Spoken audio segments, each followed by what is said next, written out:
Hi, I'm Carys. And I'm Nick Anstead. We're on a mission to make sense of the news by asking why the media obsesses over some stories and completely ignores others. And how much should you pay to cleanse your aura?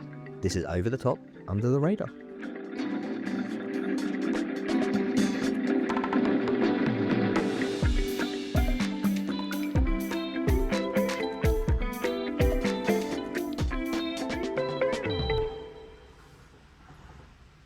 Our co-host this week is Dr. Nick Anstead. Nick is an associate professor in the Department of Media and Communications at the London School of Economics.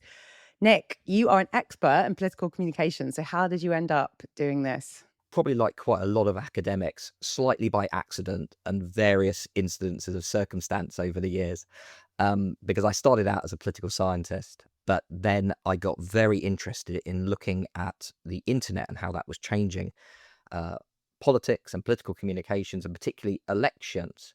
And it so happened that at the time I started working on this, everyone was very excited and very optimistic that these things were going to change politics for the better. And obviously I've had a ringside seat as maybe some of those opinions have changed. Right. Okay. So I feel like you was maybe from the sort of like Obama, This was exactly when I was finishing era. my PhD, was that period of time. Yeah, Yeah. and everyone was like, the internet's great, everything's gonna be great. And now it's a terrible garbage fire. So you've been paying close attention to these elections. Yeah, very much. And so the other thing that really interests me, because as I say, I'm a political scientist by training, is I'm very interested in institutions. I'm interested in how party systems work and how they intersect with the way politicians try to talk to us and communicate with us. And when you say you're a political scientist by training, what does that mean? Just for those that don't It know. it means that although I'm in the Department of Media and Communications now at the LSE, which is a brilliant interdisciplinary department where we have lots of people doing different things and all kinds of cool stuff around, for example, children and the internet, or journalism and media and the sustainability of journalism and media. My actual PhD is from a politics department. So I'm still very interested in the kind of things I guess people think about when they think of politics. They think about elections, they think about what's happening in Westminster. And those are the kind of things I start from when I ask these questions about communication. Oh, okay, well, we're going to get into it because Nick and I have taken a look at the news agenda and we've each picked one story that we think the media has gone over the top on this week and been a bit too obsessed with. We've picked one that we think has flown under the radar and not been talked about enough. So, Nick, why don't you tell us about your over the top for the week? So it's actually been an idea that's been floating around now, well, probably really since the 2024 election. And this is the idea that our politics is increasingly continental.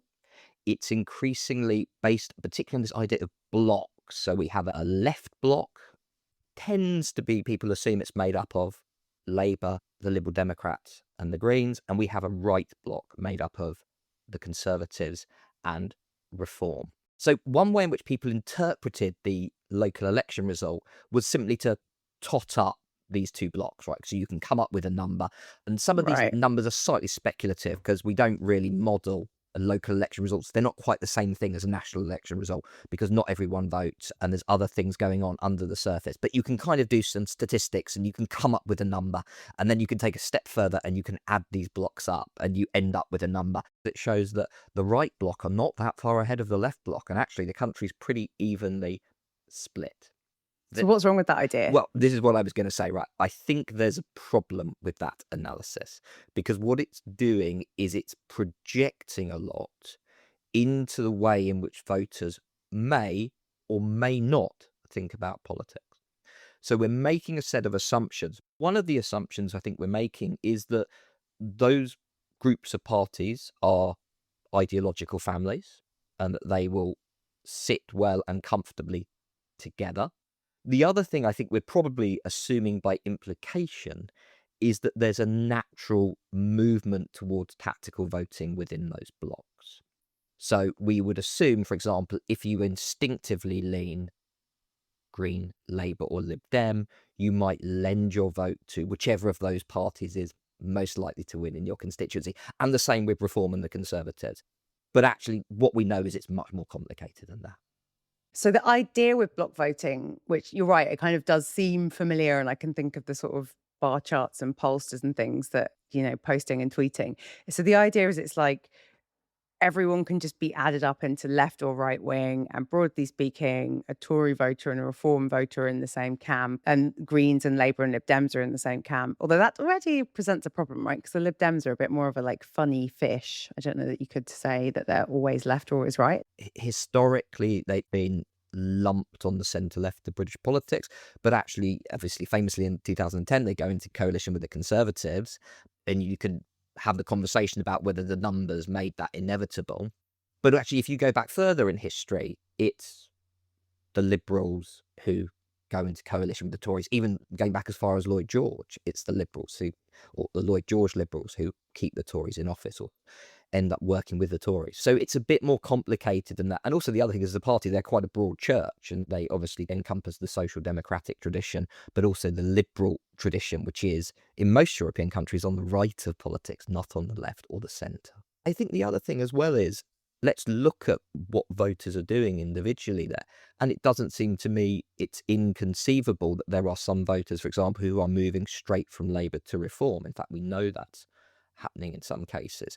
But there may be more idiosyncratic things going on. For example, if you're a one nation Conservative and you live in a seat where the only people who can beat Reform are Labour or the Liberal Democrats, are you more likely to lend your vote to them than you are to move to Reform, which would in theory be your kind of natural affiliation if we take this Bloc view as being something we accepted at face value? Ultimately, we come back to, and I suspect something we're going to be talking about certainly a lot in the next few years, is our election system doesn't really allow voters to think in that way.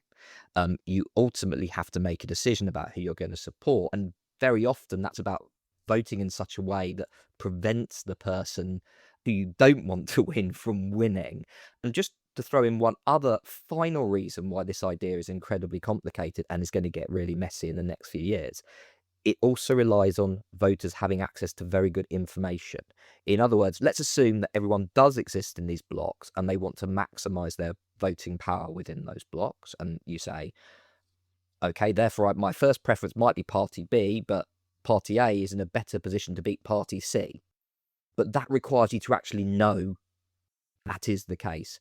And I think one of the things we're going to see in the next few years is parties rhetorically trying to construct their position as being the natural party to defeat a particular opposition within their constituency. In other words, there's a huge premium in claiming you're in the top two in any particular electoral contest, because people then are more likely to vote for you. There's a couple of things I want to ask about that block notion then. So it's too simple a way to understand voters, which makes sense. And, it ignores anything that's happening at a local level. But one thing we really heard from Nigel Farage when he was doing his round of victory speeches and, turning up at councils that Reform had won was really that Reform had transcended left-right politics. But do you think that is true? Is that a fair phenomenon that Farage is claiming, that they don't sit neatly in a right block? They're actually being able to cut across. And if you look at some of the areas they won, kind of white working class areas that were Labour heartlands, is that a fair claim, or is it just Farage kind of spinning? So if you take the sort of what we would probably call populist right parties across Europe, they will take ideas from across the political spectrum.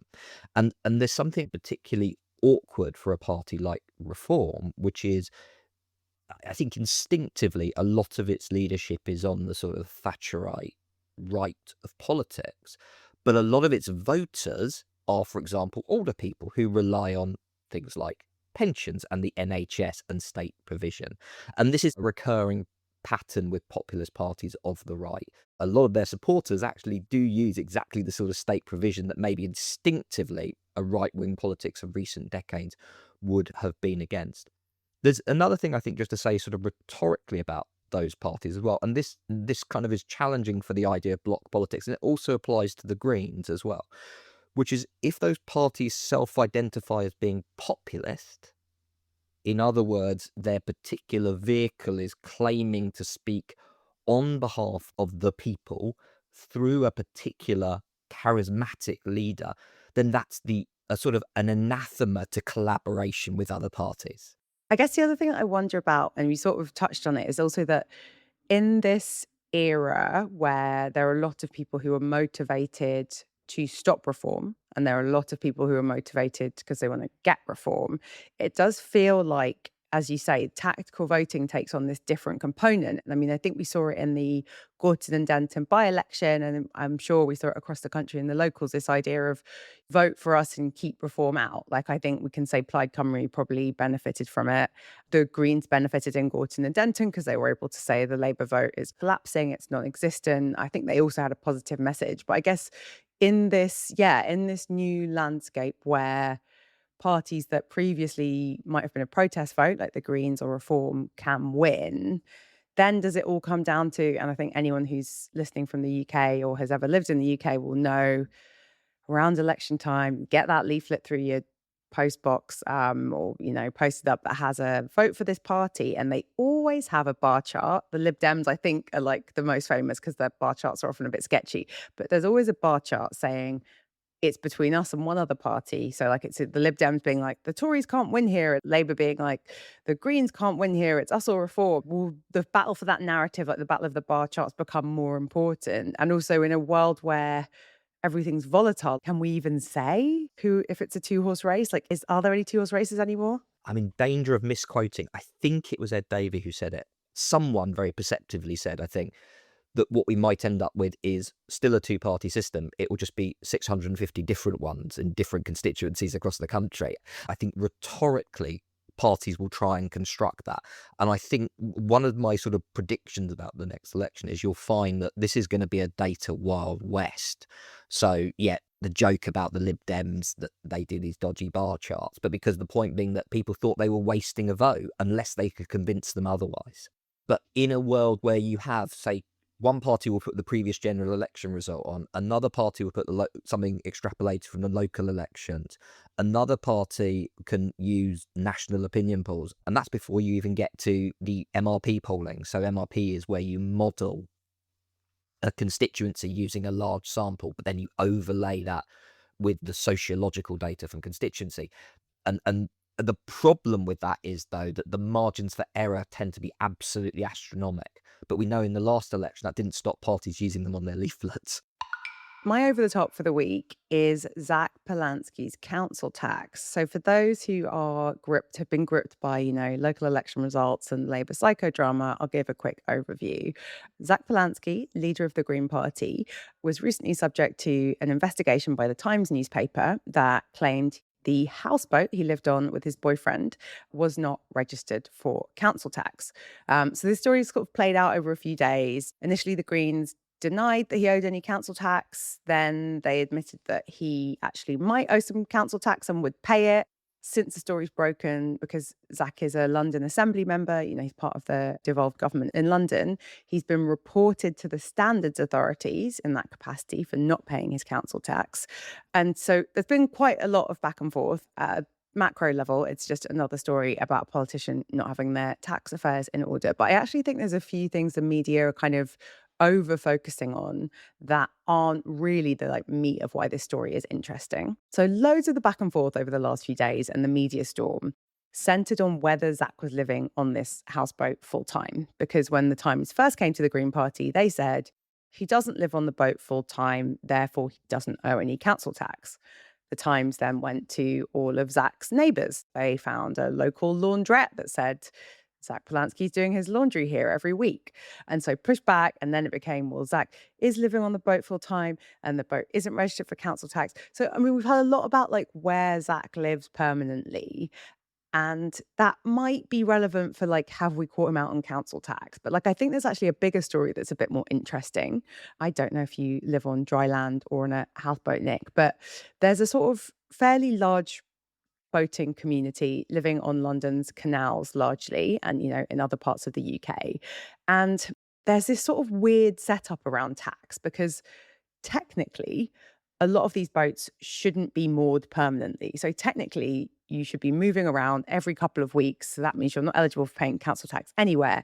And if you looked at all of the boats in the area where Zack Polanski and his partner were living, I think there's only one that was registered for council tax. So I think the important thing to say is what we're actually talking about is a weird boating loophole. And if you want to know more about this, you can go deep on the houseboat forums, and I have gone deep to prepare for this story. So there's like a bit of a nudge, nudge, wink, wink going on here with the Canals and River Trust, with local authorities, because essentially, as part of our housing crisis, there are lots of people living in permanently moored boats that are technically moving around every 2 weeks. So, like, I think there's a bit of the media being really fixated on something that is actually about the housing crisis. I have never lived on a houseboat and I would never choose to do so. No shade to Zach or anyone else who likes it. I want to be on dry land. But I have rented for a really long time in London in my 20s, and renting is like mega precarious, incredibly expensive, and you often find yourself in weird council tax arrangements based on like whether the landlord pays the tax, based on what the landlord is telling the council about the tax. So I think the part of this story is really about how precarious it is to live in London if you aren't lucky enough to own. I think the other couple of things I want to talk to you about is this is one of a number of stories that have come out in the past few weeks about Zack Polanski, which I think is a sign that the kind of media scrutiny, right wing attack machine is really cranking into gear. There were claims about whether he worked for the Red Cross, lots of things digging into his CV. And so I think there's a bigger trend going on here, which is that the Greens are going to come under much more scrutiny. And I think that brings me to my final point. I personally am not particularly pissed off that Zack Polanski has maybe not paid all of his council tax. Sounds like he's going to pay it. I think it's about a £4,000 bill. I don't think it's a good idea to dodge council tax. I would not encourage anyone to do so. But I don't think this story has to be fatal for Zack, apart from a couple of things. So one is you've got the leader of a political party who's got a huge offer, which is about taxing the rich. Someone who called for Angela Rayner, a Labour politician who had some kind of dodgy tax things to resign. And I think the problem for Zack is this risks him being seen as a hypocrite. He's saying people should pay tax, rich people should pay more tax. He's coming after like rich and powerful people, and he needs to be squeaky clean. I'm not super interested in Zack's council tax, but I am interested in what this tells us about the kind of shape of media narratives about the Green Party to come. Have you been following this, Nick? What do you think? Yeah, Do you live on a boat? I don't, and like you, I don't think I'd ever really want to as a lifestyle choice. I want to be on dry land. But I completely share your views on what this says about the challenge of professionalizing a political outfit, right? Which has gone from being a very small political outfit to one that is attracting a lot more attention. I'd make two more observations as well that I think are relevant here. This one's a bit left field because I've just finished writing an article on, of all people, Jimmy Carter. So one of the things I started reading about him when he died, and I suddenly discovered he was a really interesting figure, and a really interesting figure because he exists at a kind of moment where lots of political communication is transitioning into something we would recognize. He was president in the sort of like late 70s, Yeah, right? so he's elected in 76. He comes from nowhere. He's a governor of Georgia, and there's an opinion poll done in 1974 about who's going to win the Democratic nomination, and they list 32 names, and his name is not one of them. So that's how much of an outsider he was. But he wins as a populist, right? He wins very much as a, we need to fix this out of touch elite. They need to start listening to the people. And he wins on the back end of Watergate, essentially, and the corruption of Watergate. But what's interesting is he also becomes the first president who has to live in the post-Watergate environment. So inevitably, loads of scandals, small, big, real, fake, stick to his White House very quickly. And I think there is this kind of, you're sort of seeing it, I guess, a bit with Keir Starmer at the moment as well, which is if you achieve office by constructing yourself as a paragon of virtue, then you run the risk that you're going to get got pretty quickly because no one can handle an institutional machine that large without there being scandals attached to it. And I think for any politician who does position themselves in that way, you made the point about if, for example, you say, I'm going to be a politician who will tax more, that does raise, I think, then questions about your personal affairs. But there is another thing as well, which I think is interesting, and this kind of attaches itself to Farage's populism, certainly, maybe it will to Polanski as well, which is in our current voting setup, which we were discussing earlier, where you can do very well if you get into the low to mid 20s on vote share. Does this matter in the same way? If you go back to the period of time where you had two parties and to win elections, they needed to get in the mid 40%, say, or the low 40s possibly, you need to hold on to a broad swathe of the electorate. And let's be sort of a bit crude about this, right? Part of why this story is potentially damaging, or would have been damaging in that scenario, is it's not so much about the tax. It's you're telling people he lives on a houseboat, right? And maybe in Middle England, that's quite alienating. But if, on the other hand, that's not the electorate you're seeking to construct, maybe that matters rather less.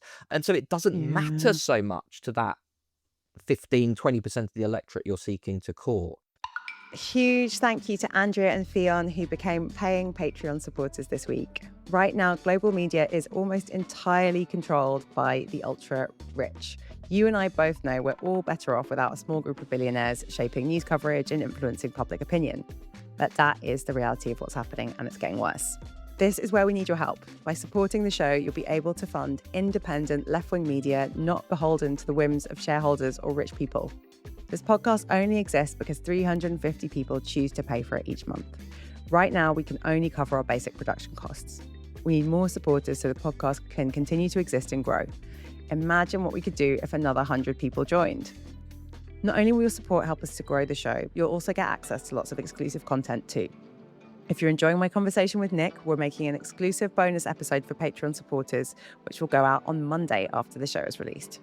There's also a weekly behind-the-scenes newsletter and our over-under WhatsApp community. Very lively. It's where the conversation continues between shows, and sometimes it generates ideas for our items. Go to patreon.com/over-the-top under the radar.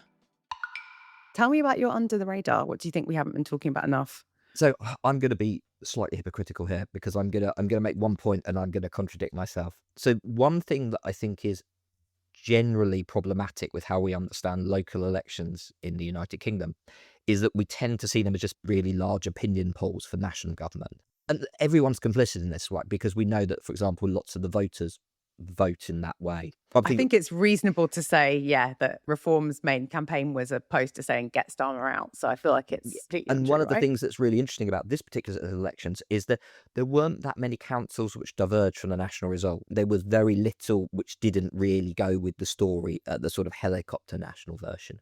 But of course, these are also decisions about who gets to govern locally and do quite important things locally. And one thing Yeah. that I think is really striking is that we now have, and particularly because of the way we do these elections, where we don't, in lots of jurisdictions, don't elect all the councillors at once. We have now a lot of councils under no overall control. So I think when I looked, it was of the 136 councils that were contested in the elections this year, 64 of them are now under no overall control. So Wow. what this means in practice is you have to have some kind of coalition taking place. And now I'm going to do the hypocritical thing. So I'm going to say, because that's really interesting for what it means for national politics. So as a political scientist, this is obviously fascinating for me, right? Because there's a whole literature on coalition formation and exactly what it is that drives coalition formation. And this is like a massive natural laboratory where we can kind of go look at all these different permutations and see what's actually happening here. But I suppose, as someone who does tend to write about national politics and hasn't written about local politics, the interest that comes from this is, well, what sort of decisions are going to be taken by political parties in terms of the steer they give their councillors? And what does that then mean potentially going forward? So to take a really obvious example, I would love to ask Kemi Badenoch, do you endorse Conservative councillors going into coalition with Reform? Or is that something you think they should not be countenancing? I have no inclination as to what the answer to that would be. I suspect they probably would in some way, maybe through some kind of confidence in supply. But it seems to me a big question for how those parties interrelate to each other. The same on the left, right? Do Labour and the Greens collaborate? When, where, on what terms? You're right. It's a really good under the radar because it hasn't been talked about very much. And you're right, this no overall control, which may be what we end up with at the next general election, who knows? It matters because if someone didn't win outright, like the bins still have to be collected, special educational needs still have to be provided for, like all of the things that councils do, and they do quite a few things, still need to happen. I mean, London is an interesting example just because all of the London councils were up for election this time. They were all out elections, so everyone living in London's, had to vote for a potentially new councillor. But collaboration does happen quite a lot on the London Assembly, right, where there's sort of a mixture of Greens and Labour. But yeah, I think the other thing about how do people make it work, and do they get an instruction to work with or not work with, is a weird thing that's happened is a lot of the, say, Greens that have won in Hackney or Lewisham will have taken their seats from Labour. So I wonder if that also makes it a bit harder for those coalitions to happen because people feel a bit aggrieved that, they've just been beaten by their new opponent. I mean, do you think that will impact things? So I think another interesting question is what's the sort of long-term political competition likely to be in that environment, both at the council level and also at the constituency level? So in other words, who are the rivals likely to be? And do you want to do things that help or hinder those potential rivals in the future? So that could absolutely be a factor in whether collaboration happens. To give you a sense of what political scientists predict might happen. The kind of classic theory in the literature is based on what we call game theory. So the idea is that parties will make decisions based upon what's rational to them. And I guess the most famous theory here is what's called the minimum winning coalition. It comes from a political scientist called William Riker, writing in the 50s. The argument here is that the smallest possible coalition will emerge because that will dilute the power of the constituent parties least. But if you actually apply this to these results, you find some quite eccentric coalitions emerging, right? So you end up with Reform and Greens in coalition, all these other kind of things that seem implausible to us.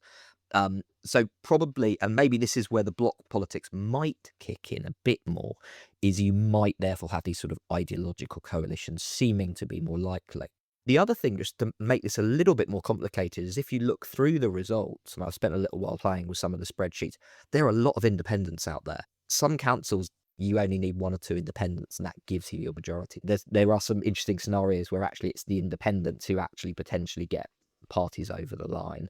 It's all very complicated and it will vary greatly from place to place, but it'll be really interesting to watch in the next few years to see what actually emerges. My under the radar is not about the election. It's about something that if you listen to the show regularly, you'll know I'm a little bit obsessed with. My under the radar is the water companies. So, as probably most people listening know, in England and Wales, we have privatized water. It's a ridiculous system, a ridiculous industry. All of the water companies are bananas. It's an industry that shouldn't be an industry. It's terribly regulated, and there's very little accountability. And there were two stories this week that didn't get picked up more widely that I want us to talk about. So, one was an investigation from Channel 4 News. They've got a whistleblower who worked at the Environment Agency for 20 years. He's like the inspiration behind the Channel 4 docudrama about all the sewage being pumped into our rivers. He's a guy called Robert Forrester. The thing that Channel 4 exposed this week is that rather than prosecuting water companies when they break the law, pollute our waters, there was one instance of a water company killing 15,000 fish in a river. The Environment Agency don't like to prosecute water companies. Instead, they've got this weird thing called the Enforcement Undertaking, the EU, not that EU, which means that rather than be prosecuted, water companies can just pay some money to charity, sometimes quite a lot of money, like, more than £1 million, to compensate for their offence. So that means that in the last 10 years, the Environment Agency has had a prosecution rate of 0.5%. In fact, Channel 4 even talk about an activist who brings a private prosecution because they're so frustrated. The Environment Agency say it would take too long to take water companies to court. That sounds pretty thin. But this is hot on the heels of a Times investigation into one specific water company, which I don't know how deep you are in the game, Nick, but all the water companies are bad. But within the water company world, there is one water company who is considerably worse than all of the others. We talked about them in the January episode of the podcast. It's a company called Southeast Water that is responsible for water in Kent and the surrounding areas. So Southeast Water are the people who, I think it's like 3 times in the last 6 months, were not able to provide running water to a number of residents. In January, when there was a water outage, they brought bottled water to the wrong part of Kent because the company got confused between Tonbridge and Tunbridge Wells, 2 different places. The water company didn't know. And this water company, just to be clear, its chief executive has finally resigned, but not before getting a huge pay rise and a huge bonus. And the Times have found that the person who's in charge of the remuneration for Southeast Water, so, the water company has a board, and part of the board decides that the chief executive should get a pay rise. A woman called Celia Pronto. So she sits on the board of Southeast Water. She's got various responsibilities. It's a paid role. She probably earns between like 40 and 80,000 pounds a year for sort of being on the board of this water company, deciding the chief executive's pay. And they dug into Celia Pronto, and she has a freelance business where she offers aura cleansing, and a number of other kind of spiritual services. So I think I don't know why, given the scandal that is our water system and these water companies, we don't hear more about them. But I thought it was interesting that we had two big stories in the last week. One, which is very much centered on one quite unique woman, who can awaken your soul for £600. And then the other centered on a whistleblower who spent 20 years in the Environment Agency and was just like, this is awful. We're not doing anything about these companies. And still just like very, very little pickup by mainstream media beyond the journalists who did those investigations. So have you seen these stories, Nick? Was like the water companies on your radar? Yes, but I agree. It's amazing how little coverage it's actually got as an issue. And it's also interesting, I suppose, that we can only really notice them when things go wrong at the most extreme level. I think it was notable, wasn't it? Before the last election, it was, I think the Liberal Democrats said it was their top issue. And they particularly focus very heavily on places where the quality of river water and discharges into rivers was considered a community problem. And I think they made a lot of political progress by focusing on that issue. Yeah, I think it's an example of one of those things where it's so under the radar and so underreported and under talked about that people who actually do talk about it get loads of pickup because it's a sort of ambient thing that actually, weirdly, bizarrely, most of us agree on. These companies should never have been privatized. Like, even at the time, economists warned that taking something that should be a kind of national natural resource, water, and trying to like carve it up and sell it off. Sidebar, I think it's only England, Wales, and Chile that have privatized water systems, wouldn't work. And we've seen that the economists were right. The water couldn't be privatized. The companies that, run our water system basically have like extracted as much money as possible for their shareholders and not invested at all in our kind of infrastructure or water systems. And, now we have a lot of poo in our water, to be blunt. But I think it's interesting because the Channel 4 story is like a bit wonky and you end up learning about different legal mechanisms. But like at its heart is someone who has blown the whistle and said, I was working here for 20 years and like we don't do anything about these companies.